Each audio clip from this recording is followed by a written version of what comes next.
various access points available for members to get to transit ratings. We're also going to be talking about our new transit training module. Our presenter this afternoon is Enza Chiotti of Smart Media.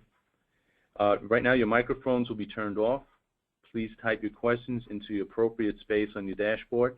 We'll answer as many questions as we can in our allotted amount of time this afternoon. We're scheduled to end at 3 o'clock. Thank you. Enza, you want to take us away? Sure. Hi there. Just to kind of put us in a frame of reference, in early February, we hosted a webinar that discussed all of the methodology behind the transit ratings. So what we're now at the point, and we're excited to be at the point where we can talk about the actual implementation and the release of the data and how to best use it. So for the next hour or so, we're going to break up, as Larry mentioned, the webinar into 2 separate sections. The first section is really going to be discussing the 2 main current access points to the data, and we'll be able to show you some screenshots, et cetera, and we'll also be able to take you through some of the training materials that you now have available, which is going to be critical because, while we all love to, do these webinars, sometimes we can't reach everybody at the same time. So just know that you've got a lot of resources at your fingertips to help facilitate usage and understanding of the ratings that are out there.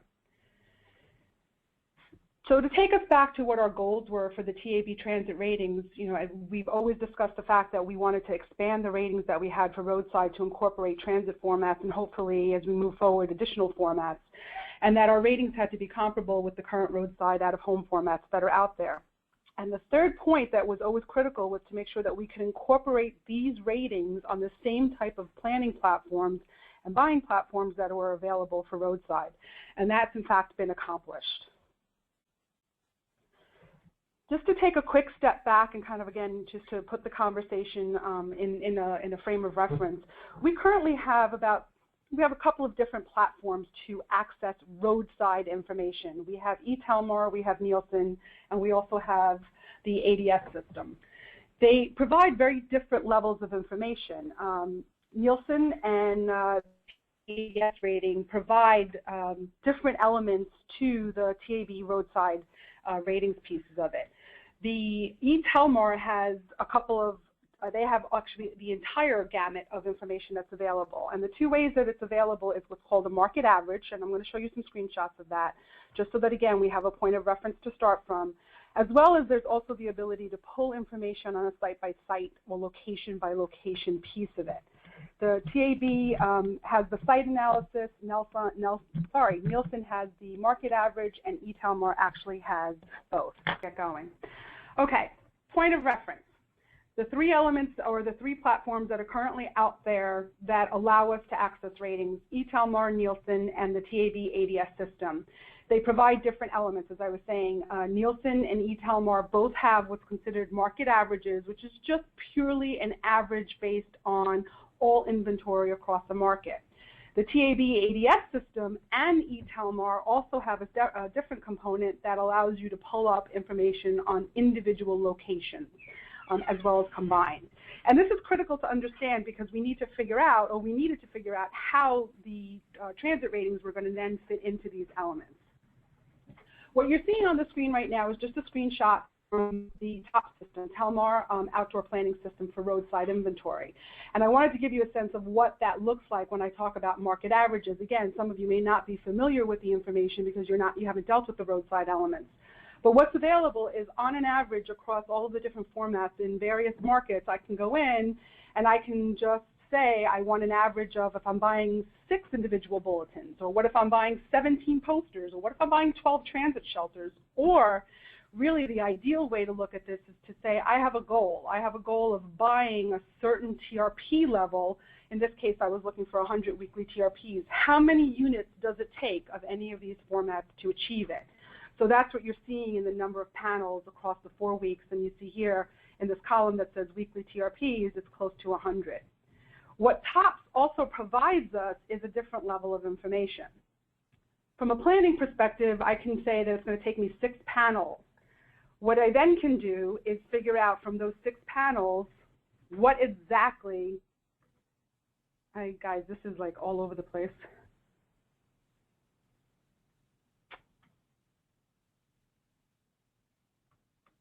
Not going perfect? there, the builds aren't happening. Let's try that. Okay, there we go. I think it's just me and my fingers. So what I can then do is on the same system on Telmar is those 6 panels, I can actually go in and specify which 6 panels I'm considering purchasing or recommending to a client. And that's what the bottom part of the screen is now showing you. These are 6 specific locations within the market against the same demographic group, and now I'm looking at those locations to determine what it is that it's delivering. So keep that point of reference in mind as we go through this. Now, ADS works a little bit differently. What ADS gives us is that second part of the screen that we were just viewing, which is the actual site-specific information. So these are those same exact units that I was looking at Telmar, and it's giving me the same level of information.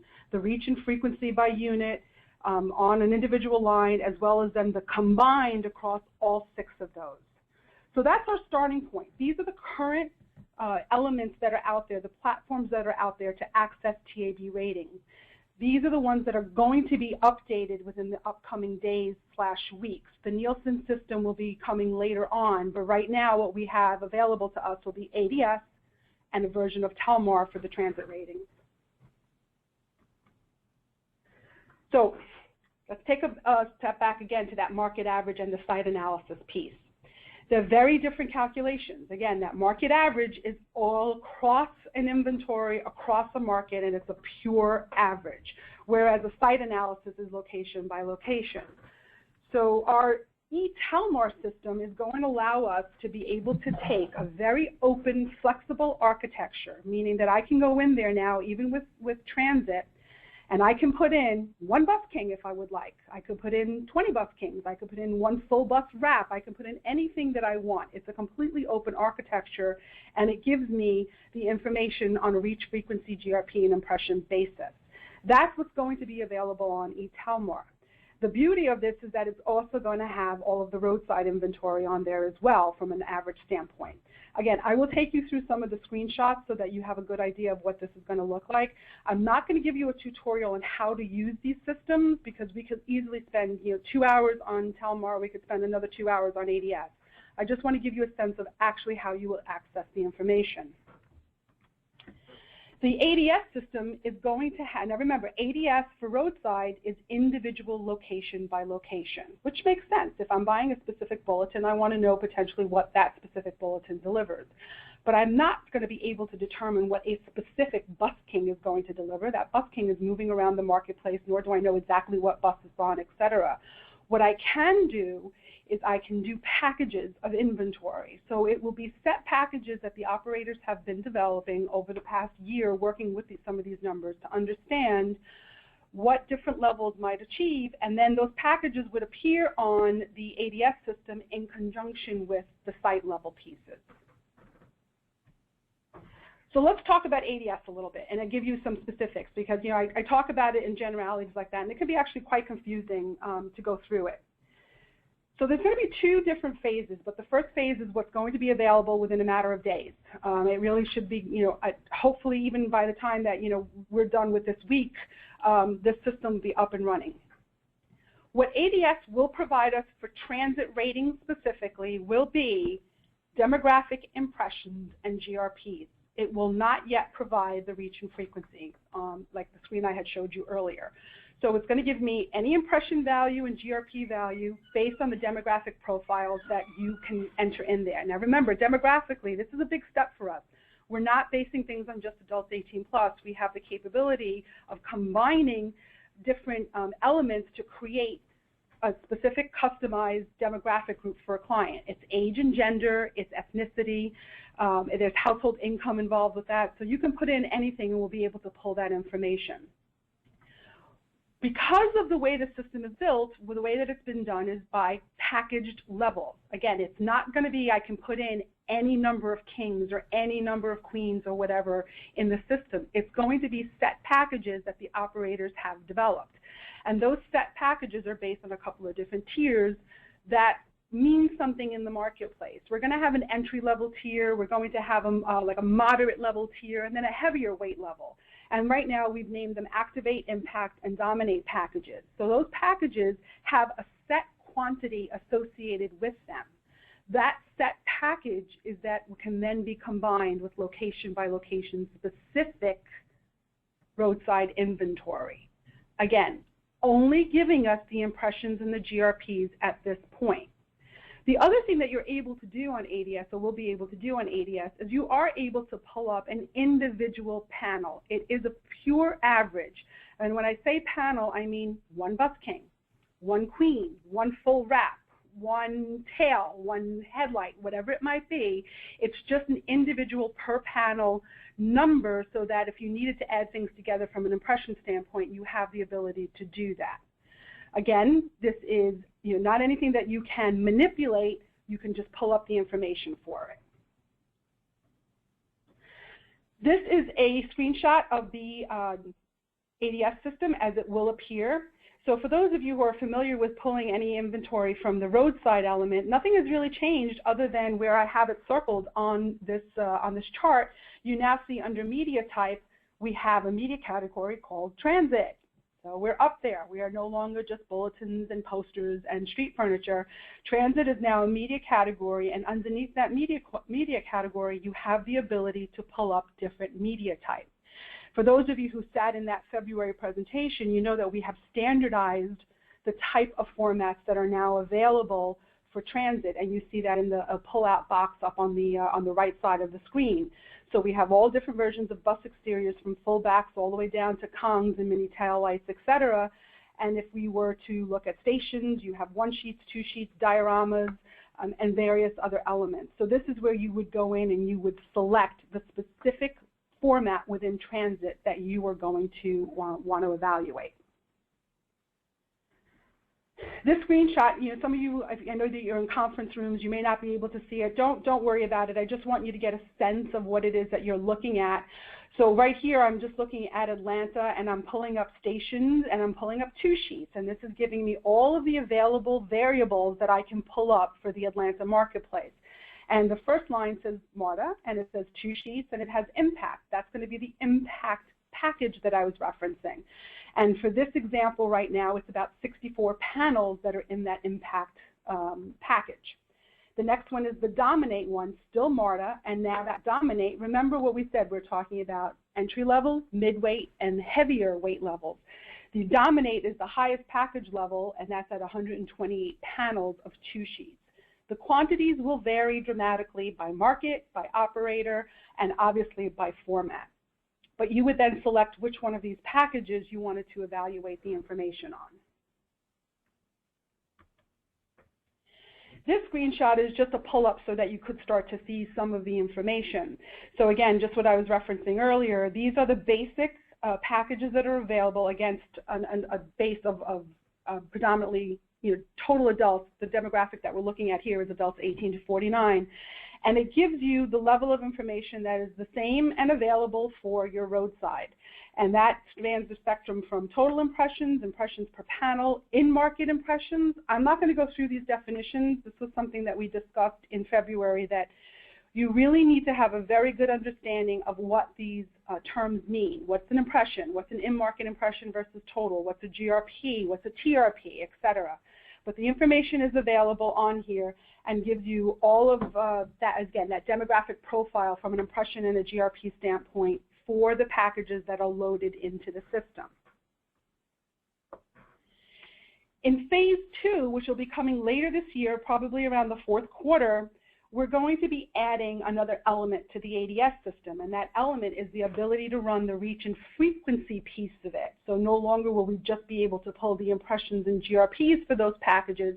Now you'll be able to get the reach and frequency for the packages along with and in conjunction with if you're running any kind of roadside inventory. That's going to be a big plus once that happens. So you'll be able to do those level of things together. I'm now going to switch over to Telmar. Telmar, again, remember what Telmar allows us to do. We have both that site level element to it and we have the market average. What's going to be available within the next few weeks, couldn't give you an exact timeline, but it'll be sometime within the next few weeks, Telmar is going to go live with demographic impressions, GRPs, and reach and frequency that you can run alongside the roadside inventory, but it's all based on market averages. There's no packages in here. So everything that we just went through, impact, dominate, etc., is not on the, will not be on the Telmar system when it launches. This is that open architecture that I was referencing. You could put in 10 bus kings, 1 full wrap, 3 queens, whatever you would like. You can put in there and run it with an average of roadside. 6 bulletins, 22 bus shelters, not the exact locations, just the fact that I'm looking at 22 bus shelters. There's going to be a very big, there's a really big difference in what's actually going to be available to you. So if you are a media owner versus an agency, you will have a slightly different version of Telmar. The agencies and out-of-home buyers are going to have access to the system-wide inventory. And what do I mean by that? That means that if I am buying, you know, for any of us who live in New York, if I'm buying the Long Island Railroad, I can separate out the Long Island Railroad from New Jersey Transit to PATH to Metro North, or the CTA versus, you know, something else in the marketplace, or Muni and BART. I can look at it based on the system. So I can go in and I can say, I am buying a couple of interior panels on BART, or I'm running a couple of them on Muni, whatever it might be. What the media owners will have available is a slightly more in-depth look at the actual inventory, and it's called targeted. And what the targeted allows them to do is actually pull the packages together for you as a client or as a buyer. They'll be able to go in on a station-by-station basis when it comes to rail, or on a garage-specific basis when it comes to buses. So if they can tailor the buy depending on what demographic it is that you're trying to target. We know that, you know, a rail system is large. It encompasses, you know, many different areas. It crosses zip codes. It crosses county lines. There might be certain stations that might do better against an upscale audience, or African American, or Hispanic. The media owners will be able to pull those packages together for you. And that'll be based specifically on the garages or the stations that you're buying.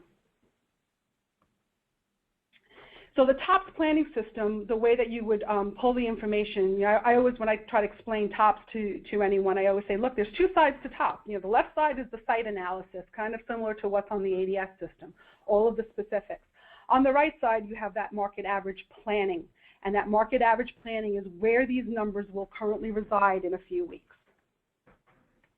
There are a few new terms coming up within the transit profile that we need to make sure that we're all familiar with. And I'm going to try to get through this without messing up, but I have to tell you, it can get a little complicated, so stick with me if I flub a little bit. But the main thing to understand is that there's something called the sector profile, which is pretty simple. That's the format. You know, is it roadside? Is it rail? Is it bus? That's going to be the category that you're going to see. Then there's the inventory name, and when it comes to transit, that inventory name is the actual transit system and the format that's available. So if it was, you know, a BART 2-sheet, or if it's a Long Island Railroad interior car card, it would say it like that. The inventory count is all of the available panels. Now remember, with transit, there are multiple panels on an environment, if you will, or within a car, or within a bus, or within a station platform, you have more than 1 panel available to you. So the inventory count literally lists every single available unit that's out there. The environment count, as I referenced, is the number of vehicles within that system. So if I'm talking about Muni, it could tell me that, oh, well, Muni, there are 500 buses, or whatever it might be, or 500 or 500 cars. It has to do with the environment. Think of it as, you know, if you're entering a car on a train, or if you're entering the bus, what's the environment count?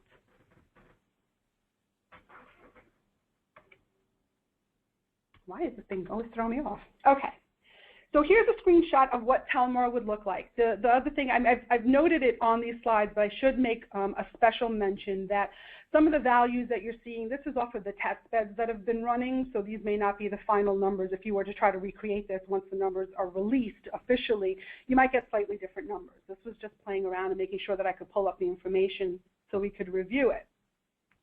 So what you're looking at now would be the buyer's version of this.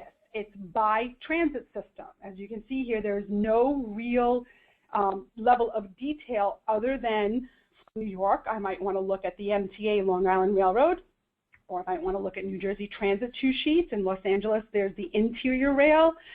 There's Clear Channel Roadside for some transit shelters, and in Chicago we have here the Metro 2 sheets, the CTA 2 sheets, and I'm also going to look at some posters. That's the only level of specificity that we currently have on the buyer side of it.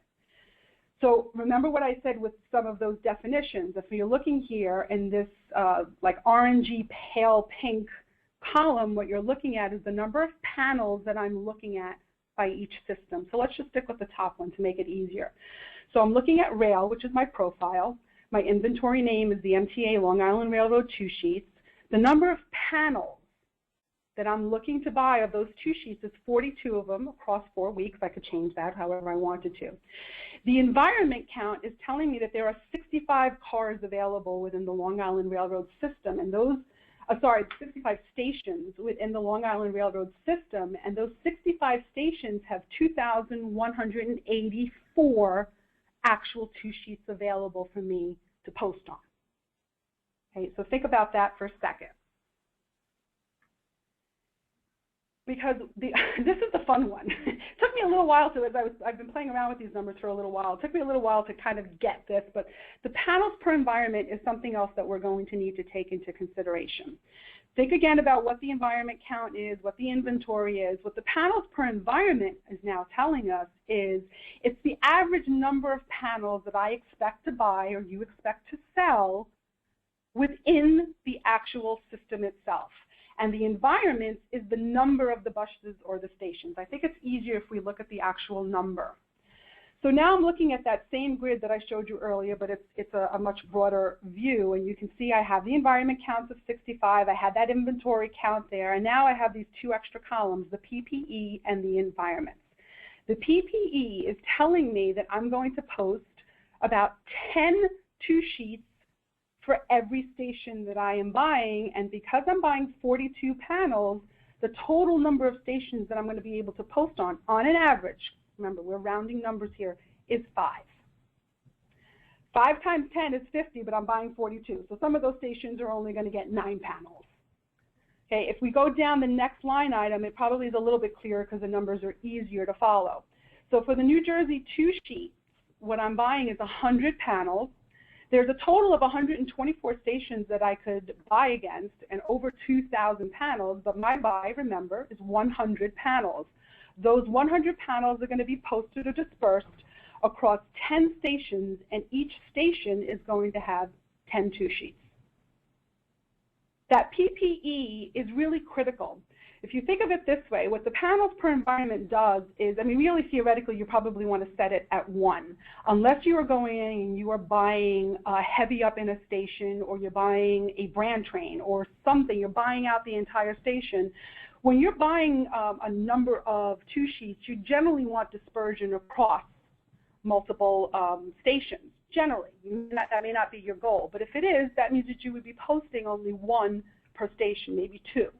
But that panel per environment allows us to be very sensitive in the way that we're recognizing ultimately the reach and frequency.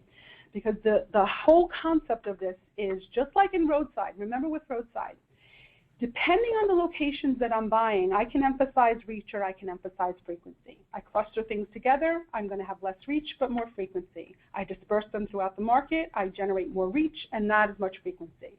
This is the same type of a concept when it comes to the PPE, because the more that I put in the same station, what's going to happen? My overall reach numbers are going to come down, but my frequency is increased. So if I'm generally looking to have a more broad market coverage, I would want more stations posted or more buses posted. So this will be something as you start to play with the numbers that becomes critical. I make a big deal about it because this can totally throw your numbers off if you're not cognizant of looking at that column and understanding what it says. The last thing that we're going to talk about on the Telmar system is something called scope. And this is really only going to be on the seller's version of Telmar, because what scope tells us is the actual targeted garage or the station or the rail line that we are selecting. So here's the slide from the seller's version. So remember, whereas before I was looking at something like Long Island Railroad as a whole, remember that's the system, now I'm using this example, it's for Philadelphia, and what I'm looking at is interior bus cards. And if I look at that second section, media type, interior bus cards, you can start to see the scope column lists out the actual garages that are involved within the SEPTA system. And the operator has the ability to determine how many units would be posted on each one of those garages. That would be a way for them to help target your specific demographics, and it's a way for them to manage their inventory and a way for them to evaluate how to put things together. So there's a second phase for Telmar that'll be coming up, and that will also be available sometime in the fourth quarter. And that's going to be very similar to what you will have available on the ADS right now. So remember what I said, on TOPS you have those two different versions. You have on the right side the market average, which is just a pure average of everything. And then on the left side you have that site analysis, all of the different location by location pieces of information for all of the roadside inventory. In fourth quarter, TOPS will be adding those packages for transit the way that ADS has added them in right now. So here's the down low on all of this. If you need to combine specific site location information for roadside and you need to combine it with some transit, the current way to do that will only be on the ADS system. That gives you the ability to pull the site for roadside, all the individual locations, and then gives you the ability to pull the packages for transit. But it only gives you the impressions and GRPs.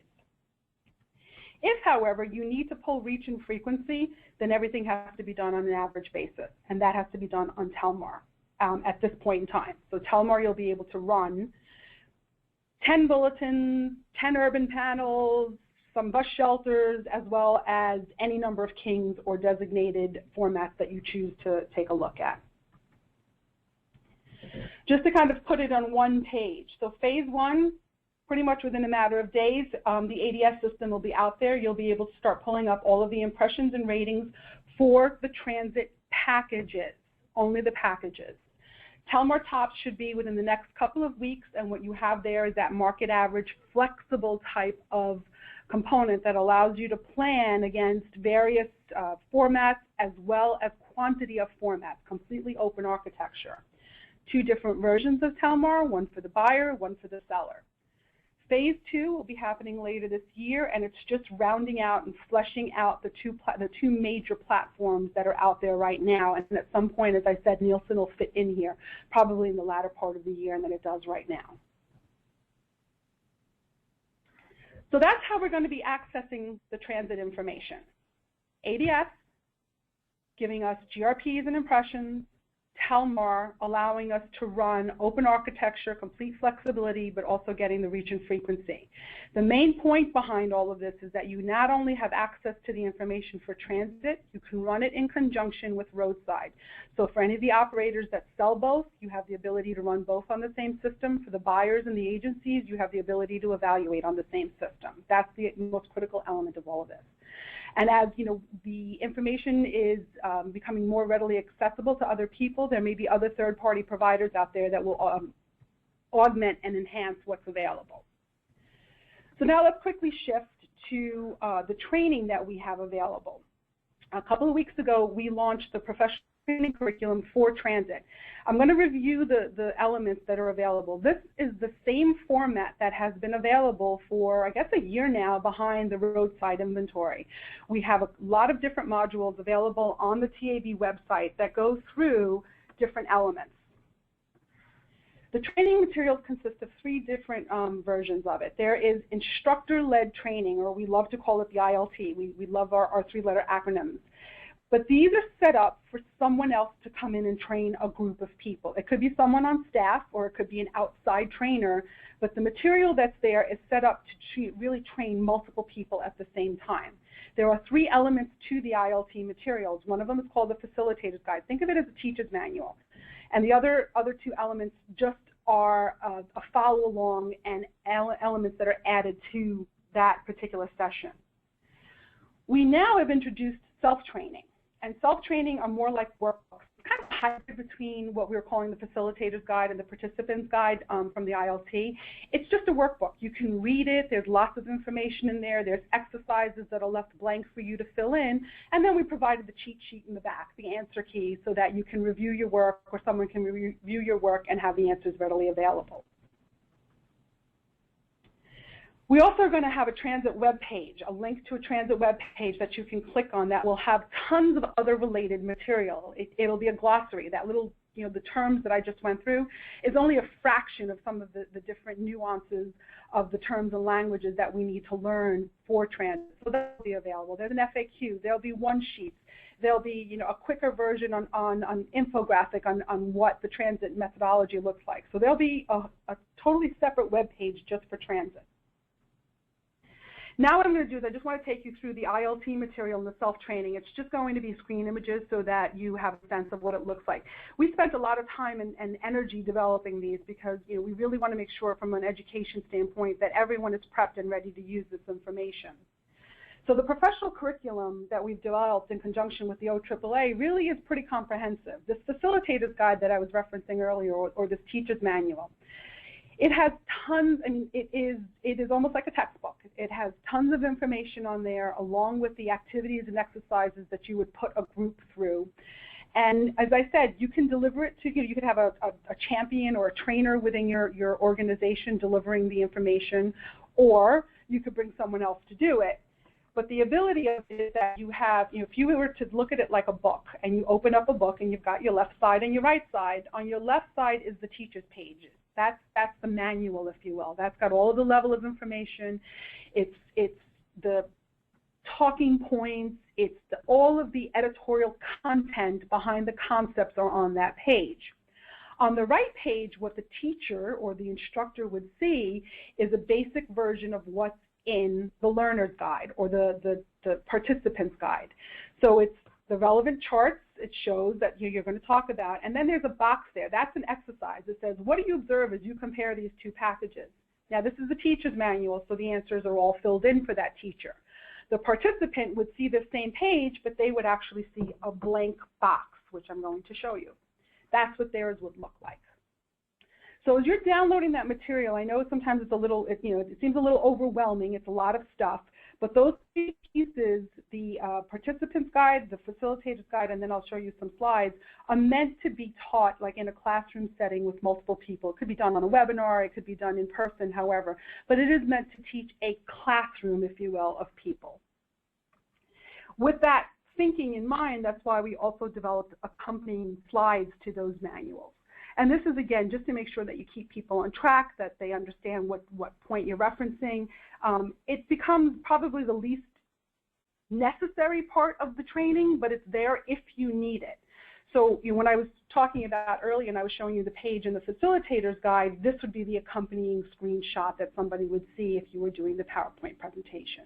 So it is a complete training curriculum. It has all of the elements in there to do that.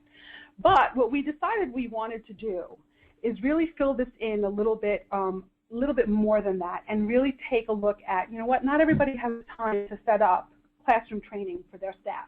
Not everyone has the time to pull 30, 40 people in a room. So what if somebody says, here's a book, go through it, figure it out, learn it, here's some exercises, and let's talk about it later on. So what we did was we developed a workbook. And the workbook, as I said, is that hybrid of the information. You're going to have all of that editorial content in this workbook.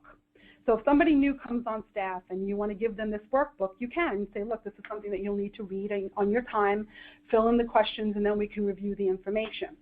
So they'll have all of the content just like a textbook. They'll have the exercises the same way that we have them in the other material, but they're left blank in this book. And then, as I said, later on in the workbook, there's an answer key, so they can check their work or you can check their work. We would love for you to start using this. We would love to understand if this is helpful, because we want to start adding workbooks to our other modules that are out there. We just need to make sure that it's relevant and it's something that you will find useful. Okay, this is actually the same slide for those of you who sat down with us in February. It's just really critical. I can't say this enough. There's a lot of new terms out there, not only from the standpoint of reach and frequency, but now we have things like panels per environment, environment count, all of these different elements that we need to make sure that we're really familiar with so that we can plan and buy this inventory on the same playing field as other elements in there. It's important for you to take a really close look at what you're currently selling or what you're currently buying to understand what it's delivering in these new metrics. And now you have the capabilities to run that either on the ADS or on the Telmar system. The operators are going to be finalizing their packages based on a lot of different parameters, including the inventory size, not just a GRP value, but those packages will be finalized and then uploaded and updated on the system. And then the other thing that we're now able to do is, remember, for those of you who sat through that transit webinar in February, I had a lot of charts in there that compared transit to posters, transit to shelters, transit to any of the media format. We now have the ability to do that on the same platform, and that is something that I would make a priority in order for you guys to truly understand the value of transit in relation to the other elements. So that's it from the set standard of the actual pages that I want to go through, and we would love to open it up right now for questions. All right. Guys, you can enter any questions you have in the questions box.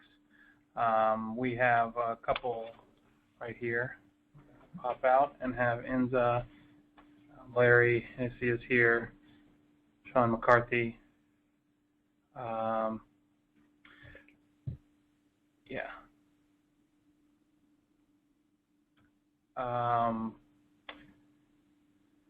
Are the impact, domination, and activate packages standardized based on GRP or reach level across different vendors/markets? Great question. That is something that all the operators are working toward. It's not going to be based on a GRP value because each market is so different and each transit system is so different. Some markets you'll be able to achieve 50 weekly GRPs or even 150 weekly GRPs without even thinking twice about it, but in other markets you can't, and in some formats you can't do that.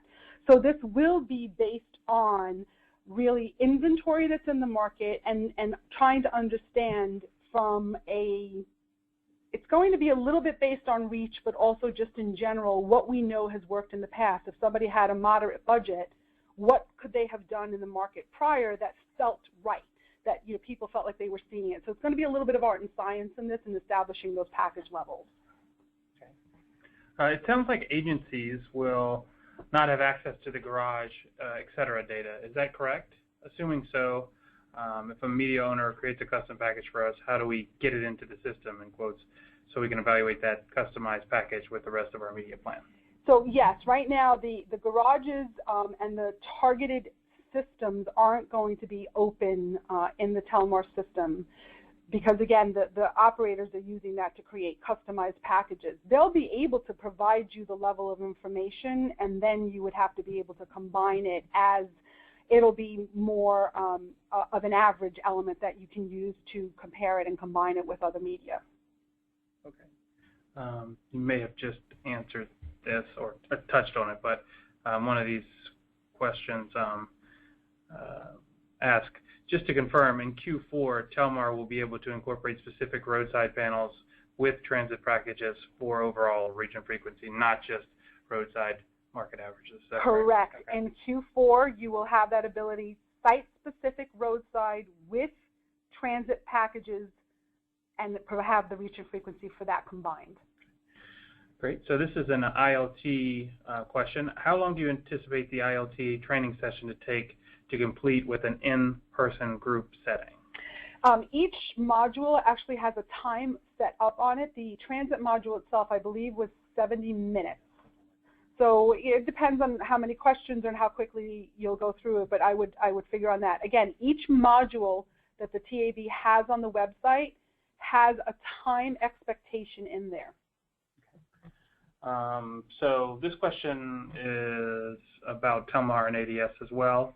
Assuming Telmar and ADS have different subscriptions, which they do you envision having to use both systems in parallel, or would we be subscribing to only one service? Now, that may be a question about the temporary. I know long-term they're converging. But well, they offer different things, just as they do right now with roadside. I mean, ADS gives you site-level information for roadside and gives you the reach and frequency for that.